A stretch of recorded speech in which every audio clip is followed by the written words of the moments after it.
Good morning, everybody.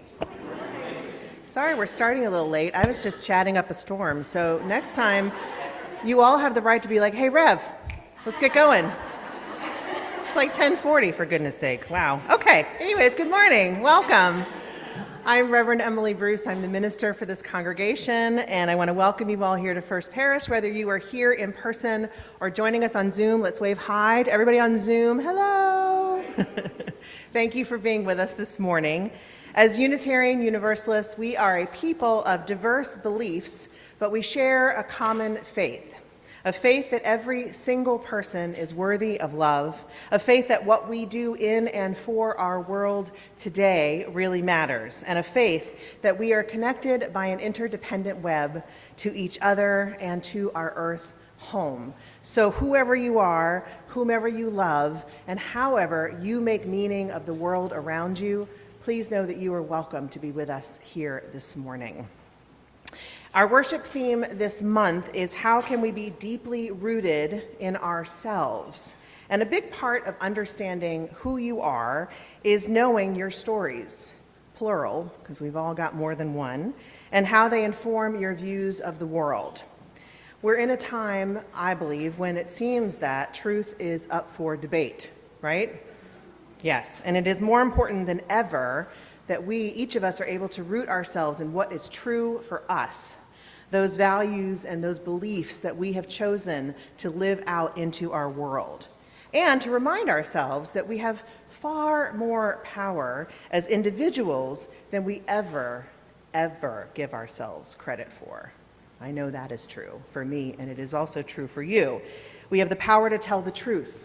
We have the power to speak that truth to power, and so much more. So that's what we're going to be thinking and meditating on a little bit this morning. So I'll leave you to marinate in some of those ideas as we begin our worship. So we will start, like we always do, with taking some time to center ourselves. So first, please silence your cell phones. Please, please, please. It only takes a moment, and it makes such a difference. I can already hear the deep breaths happening, which is great. Now join me in taking a deep breath in and out. Get comfortable in your seat. If you feel any tension in your neck or your back or your arms or anywhere you're uncomfortable, do what you can to be comfortable as much as possible. Take another deep breath in and out. And if you do nothing else for the next hour but that, it will have been worth it. So, our service will begin with lighting our chalice, which is the symbol of our Unitarian Universalist faith. And is there a volunteer who would like to come light the chalice while Paula Fisher shares some words? Anyone? Going one? Ah, Kathy Kay. Love it.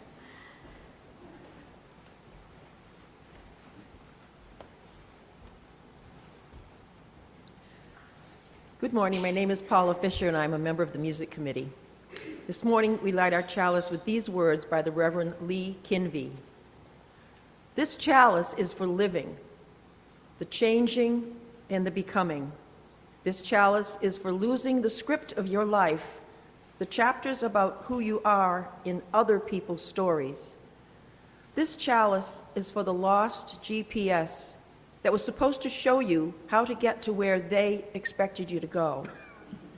This chalice is for skipping the directions, coloring outside the lines, painting, not by number, but by silence, by wild abandon, with a brush you made yourself from the light deep inside. Startling, vivid, a new voice that already knows you. Finally, a true story. Come, let us worship together. I invite you to rise in body or in spirit and join us in singing our opening hymn, From Age to Age, which is number 105 in the Gray Hymnal. Age to age,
When we give, we say yes to something we value.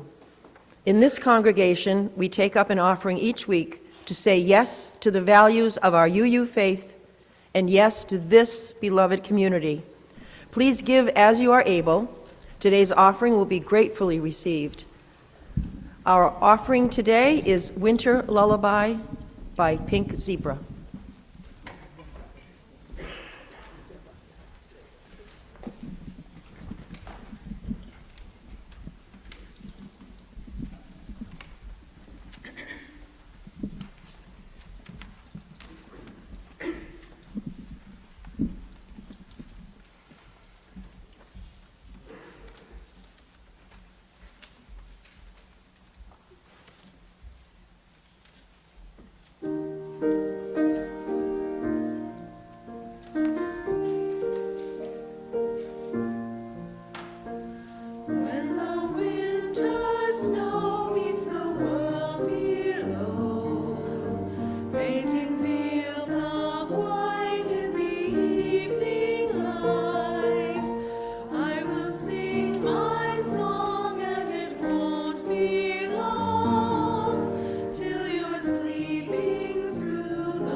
Our reading this morning is A House Called Tomorrow by the American poet and poet laureate of Arizona, Alberto Rios. You are not 15. Yeah, I know. Or 12, or 17. You are 100 wild centuries, and 15 bringing with you in every breath, in every step. Everyone who has come before you, all the yous that you have been, the mothers of your mother, the fathers of your father. If someone in your family tree was trouble, 100 were not. The bad do not win, not finally, no matter how loud they are. We simply would not be here if that were so. You are made fundamentally from the good. With this knowledge, you never march alone. You are the breaking news of the century. You are the good who has come forward. Through it all, even if so many days feel otherwise, but think, when you as a child learned to speak, it's not that you didn't know words, it's that from the centuries you knew so many, and it's hard to choose the words that will be your own. From those centuries, we human beings bring with us the simple solutions and songs, the river bridges and star charts and song harmonies, all in service to a simple idea, that we can make a house called tomorrow. What we bring, finally, into the new day, every day, is ourselves, and that's all we need to start. That's everything we require to keep going. Look back only for as long as you must, then go forward into the history you will make. Be good, then better. Write books, cure diseases. Sorry. I knew I should have double-sided paper. Anyway. Cure diseases, 6. Is it missing? Thank you, sorry. Start right there. Okay. Look back only as far as you must, then go forward into the history you will make. Be good, then better. Write books, cure disease, make us proud. Make yourself proud. And those who came before you, when you hear the thunder, hear it as applause.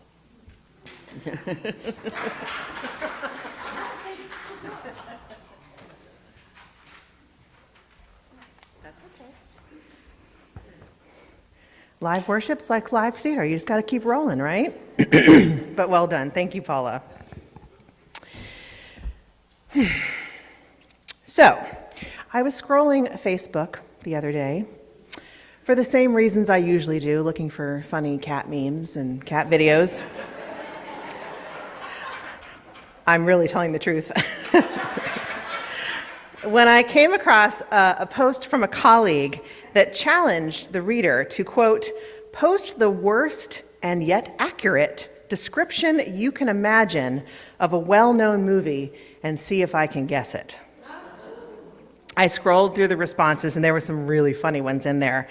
And so, because I knew I wanted to talk about stories today, it's pop quiz time, folks. Yeah. So, I'm going to challenge all of you to see if you can guess some of these. Now, I will say I picked some pretty well-known movies, and I don't think any of them are less than 20 years old. So I think you've got a fighting chance, is my point. And there's 5. So, number 1. 3 men try to impress their town by catching the largest fish they've ever seen. Who said it first? Well done, Kaylin. And she's younger than a lot of you folks, so just saying. Okay, good job. Number 2. A typical office Christmas party becomes lively when crashed by some crazy Europeans looking for a good time. Wow. You're actually better at this than I thought you'd be. Okay. This one's a little bit harder, I think. A girl, her brother, and her father fret about a giant ball. Wow. Who said it? Someone over here. Amanda. Yeah, yeah. Star Wars. Has anyone not heard the answers yet? Okay, first one was Jaws. The second one was Die Hard. Third one is Star Wars. Well done. Well done. Well done. There's no prize, so,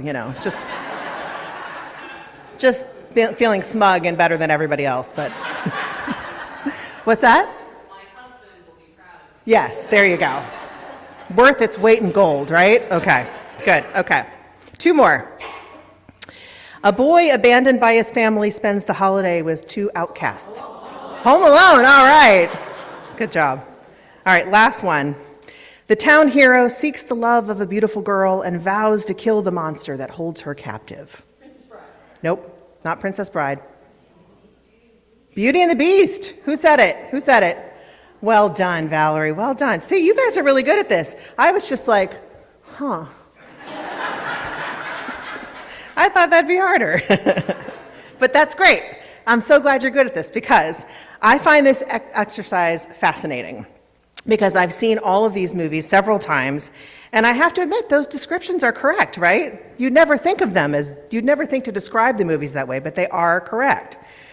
So it's all about how you tell the story, right? It's all about the lens you use and how you tell the story.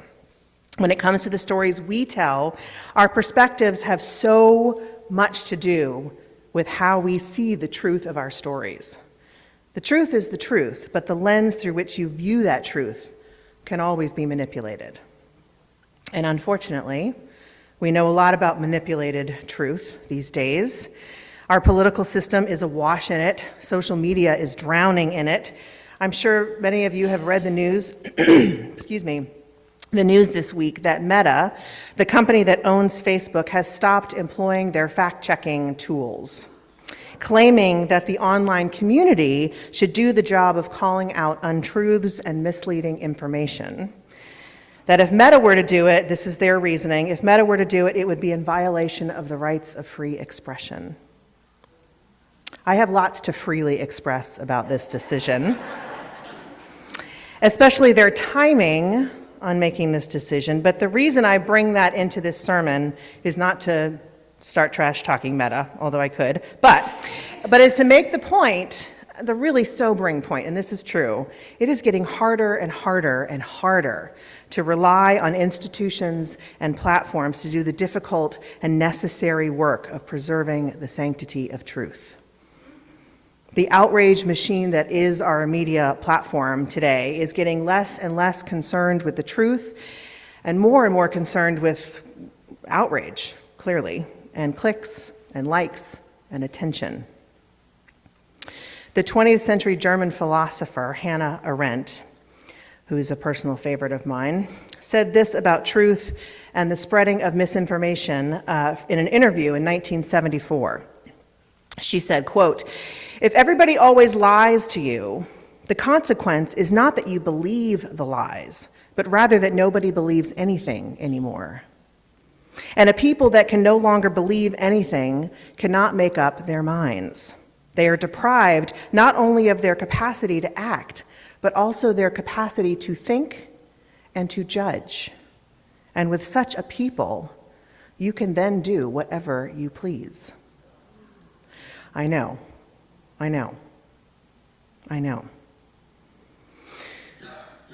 So, we who are committed to the truth, we who are committed to freedom and democracy and everything that our faith calls us to defend, will need to work harder to make sure we know what is true and also to preserve that truth. We have, all of us in this country and elsewhere, have gotten really complacent in absorbing that which is fed to us, and now we will have to begin to do the careful work of finding out what is true for ourselves. That is true clearly on a macro level, as I'm talking about, but it's also true on a micro level, regarding each of us individually, our own truths, our own rights to believe and proclaim our own truths. And that is why the stories that we tell ourselves about ourselves is so monumentally important when truth is up for debate in the world around us. Yes? Yes. Years and years ago, I'm going to tell a little story. Years and years ago, in the beginning, the very, very beginning of my career in the theater in New York, those of you who don't know, my first career was working in the theater in New York City. I interviewed for a stage management job with Blue Man Group. Does everybody know Blue Man Group, the international sensation, the men painted blue and spattering paint and drumming and eating a lot of marshmallows? Yeah. I almost worked for them. I went through several interviews, and I even made it to the final round where it was between me and one other candidate. I got to call the show one night, which is where you sit in the booth and tell the lights and the sound when to go. And it was thrilling. It was the first real professional stage management job I'd ever been up for. I'd done a lot of church basement theater up until that point, where I got paid if they made enough money, and I got an envelope of cash at the end of the run. So, while working about 17 other jobs to make the rent. So this was like I was going to be paid full-time with benefits doing what I really wanted to do. So it was a big, big deal. I was so excited. I was telling myself, this is why you're here in New York. This is how you're going to launch your career. This is the reason you were brought here. You're going to make it, and everything's going to be amazing. And oh my God, it's going to be the most incredible thing ever. I'm sure you've all been up for jobs that you felt something akin to that level of excitement. Well, I didn't get the job, and I was crushed. I was so upset. This entire world I had built in my mind, this story I had been telling myself about what my life was going to look like, it all just came crashing down around me. I told myself that I had utterly failed, that I didn't have what it took, that maybe this wasn't the profession for me after all, and it made me question my whole decision to even go to New York in the first place. Now, looking back on that time, I sort of shake my head at my younger self for several reasons. I was so young. I had my whole life in front of me. How could I have fallen into such despair? How could I have so thoroughly believed this story of failure? After not getting one job, I told myself this. Was my confidence really that shaky? Maybe it was. The truly funny irony is this. Directly across the street from that theater, where I didn't get the job, was another, bigger theater company.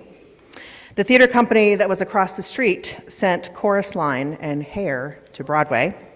The theater company across the street called itself the People's Theater. They regularly produced plays that examined the social justice issues of our time, and they stood proudly for speaking the truth. 2 years later, I would be hired by that theater company and end up spending 10 years there. One of the most powerful and meaningful times of my life that directly led to my calling in ministry. That was the Public Theater. Producers of Shakespeare in Central Park and many other things, and working there taught me everything I needed to know about community and justice and truth. Working there did so much to help shape my beliefs and my faith, and that theater company, not Blue Man Group, is the reason I am standing here today. Thank God Blue Man didn't hire me. Woo! Wow. Don't get a lot of whistling in here. That's great. So talk about reframing the story. Talk about changing the story. Because the stories we tell ourselves are powerful. The narratives that you build in your mind about who you are and what you are capable of can do more to dictate your beliefs and your behaviors than anything else. I'm reminded of that old saying, whether you think you can or think you can't, you're right. Do you know that saying? Yeah. Because your beliefs, your story, will dictate what you do. Now, it was much harder for me back then to see the story that I had created versus the plain truth in front of me. And now that I'm older and maybe a tiny bit wiser, I'm far better able to step back and ask myself, what is true here? And what story am I telling myself about what is true here? How many of you do that? I invite you to try it the next time you are faced with an intractable problem or an insecurity you can't shake or a comment that someone said a couple days ago that just stuck in your brain that you can't get rid of. Step back and ask yourself, what is true here, and what is the story I am telling myself about what is true here? An easy way to start is to repeat the statements that you're making to yourself in your mind and examine them. Is that a fact or is that an opinion? The fact was that I didn't get the Blue Man job. The opinion was that I wasn't good enough or smart enough for the job. It's so important, I think, to dissect these things on a micro level because it is in the everyday things, the small moments of self-observance and reflection that help us build a foundation of trust. Trust in ourselves, trust in our beliefs, and trust in our capabilities. And all of these things have been severely tested by these trying times we are in right now. The world is in so much pain. There is so much to be outraged about and scared of. The stories we tell ourselves right now about who we are and what we can do are monumentally important.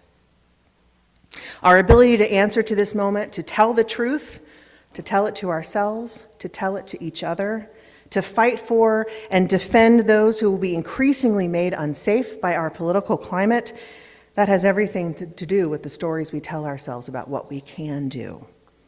I said a few minutes ago that all of us have gotten complacent in absorbing in what is being fed to us. And now we have to do the work of finding out what is true for ourselves. So let us begin with ourselves. What stories are you carrying around in your head right now about who you are, what you believe, and what you're willing to fight for? Do you believe the lie that you can't do anything to change what is happening? Do you believe the lie that you have no agency, no real voice that can make a difference? Do you feel helpless by the tidal wave of bad news that is out there right now? Do you feel so overwhelmed that you wouldn't even know where to start, even if you did decide to do something? Are you grateful for the safety and the security that you currently enjoy? And do you feel guilty because so many others don't have that? Do those feelings make you want to slink away in silence, maybe hide somewhere where you don't have to feel awful about that truth? I have found myself telling myself all of those stories lately. I'm not saying them to shame you. I'm saying them to make my confession. All of those stories have been running through my head in the last weeks and months. And I also think of my grandmother. My grandmother had a really hard life. She lived through the Depression. She lost 2 husbands. She had to raise 3 kids on her own in the 1950s without even a high school education. She's been gone for a while now, but every once in a while I think of her looking down on me from, well, wherever, and shaking her head. Not because I'm a failure, but because I think I'm a failure. I feel ashamed when I look around at what I have that she never had, and yet I'm the one complaining and feeling scared and sad. Because yes, our families and our ancestors are huge, huge parts of the stories we tell ourselves, just as much as our failures and our successes, our beliefs and our doubts. But friends, the truth is this: we are each of us free. Do you know this? We are each of us free. Free to choose our own adventures in this life. Free to tell ourselves whatever story we want about who we are and what we can accomplish. So how about we start paying better attention and tell ourselves stories that make us grow and not shrink? How about we tell ourselves stories that make us willing to shout and not cower in silence? How about we tell ourselves stories that help us to know how deeply connected we are, how deeply loved we are, and how we are able to be a voice in a world that needs it. In our reading this morning, the poet Alberto Rios calls to us saying, quote, "You are the breaking news of the century." I love that. You are made fundamentally from the good. With this knowledge, you never march alone. Friends, you never march alone. That is the truest truth of them all. So tell yourself and believe that story. May it be so. Amen.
Before we sing our closing hymn, we have a few announcements. Barbara Lanson has an announcement to share from the Buildings and Grounds Committee. Bob, will you come up to the lower podium?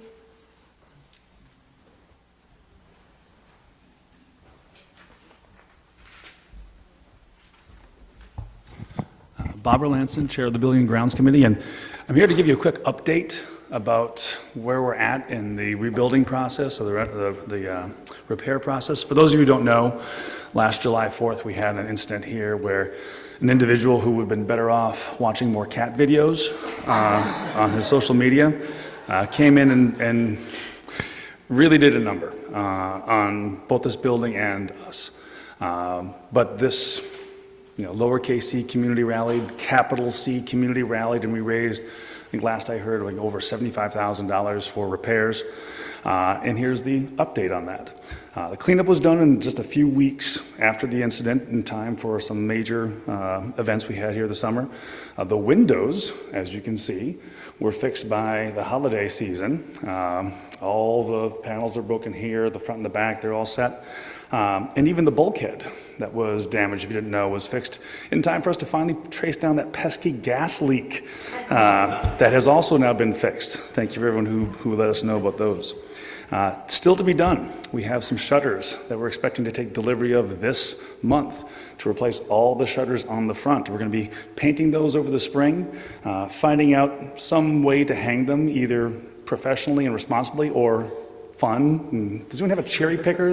Seriously, if you have a cherry picker lying around that you want to let us use, we'll consider it. We have the front entryway with a threshold we're going to be redoing, repainting, and also an alarm system that we're going to be installing both in the meeting house here for motion detectors, fire, and that sort. And also possibly cameras that are going to be discussed at the governing board in the next week or two, just if they want to have exterior cameras. So it'll be something still to be decided. The good news for all this is that this will probably cost at most maybe around $40,000. So there is an excess of funds that the governing board is going to be discussing the best ways to pay that balance forward towards other faith institutions that might not have the resources that we were able to draw upon. So if you have any views on that, definitely talk to governing board members and share your thoughts too. But more than anything else, just you guys are all, since then, at the time, it was all sadness and despair.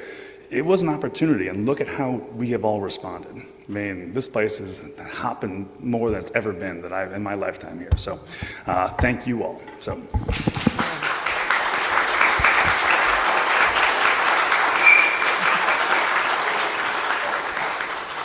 Thank you, Bob. Next Sunday, January 19th, there will not be worship here in this church. There will not be a worship here in this meeting house. Okay? We are joining several other congregations for a communal service honoring Martin Luther King at the Church of the Pilgrimage in downtown Plymouth. So Town Square in Plymouth, the former UU church is the red brick one, and the white one on the right as you're coming up Town Square, Leiden Street in Town Square, that's Church of the Pilgrimage. The service will be followed by a lunch and a guest speaker, Rusan Hall, whom some of you know because you campaigned for him when he ran for the Plymouth DA a few years ago. Reverend Emily will be part of the service, and many of our choir will be singing with their choir during the service as well. There is a flyer in your order of service with all of that information for that service and other events planned for the weekend. You do need to register for the lunch and the speaking, but you do not need to register for the Sunday morning service. Unfortunately, they do not have live streaming capability, so you won't zoom in, but they will record the service, and we will send out the recording afterwards. So again, remember, there will not be worship here next Sunday, but join us at 10:30 at the Church of the Pilgrimage in Plymouth Center. Also next Sunday, January 19th, at 5 p.m. in the Beale House is our next family worship service. All are welcome to attend. There will be a brief service. Here I go again. Number 7, there we go. There will be a brief service led by Reverend Emily and Laura Sander, followed by dinner provided by RE Program. There was a link to RSVP in the newsletter that will run again this coming week.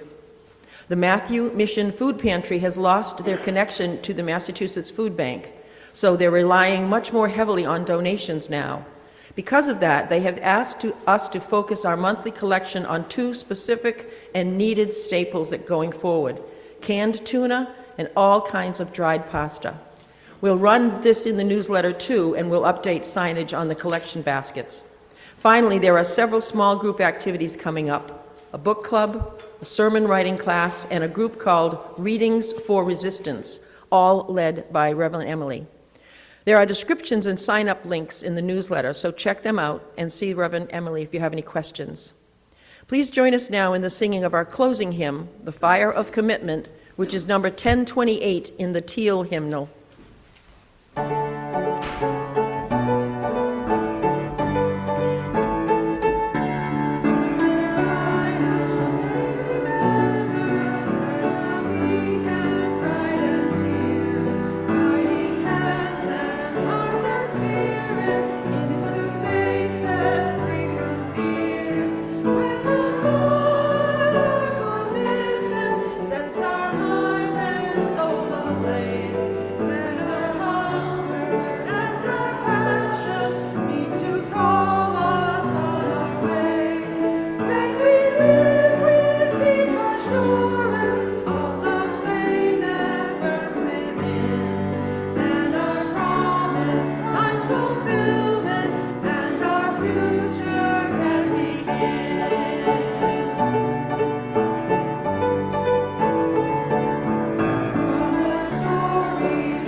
Friends, ooh, as we extinguish our chalice and head out into the wider world, I urge you all to believe the story of the fire that burns within each of you, that connects all of us and that leads us to build the world we long to see. Go in peace with love for yourselves and each other. Amen.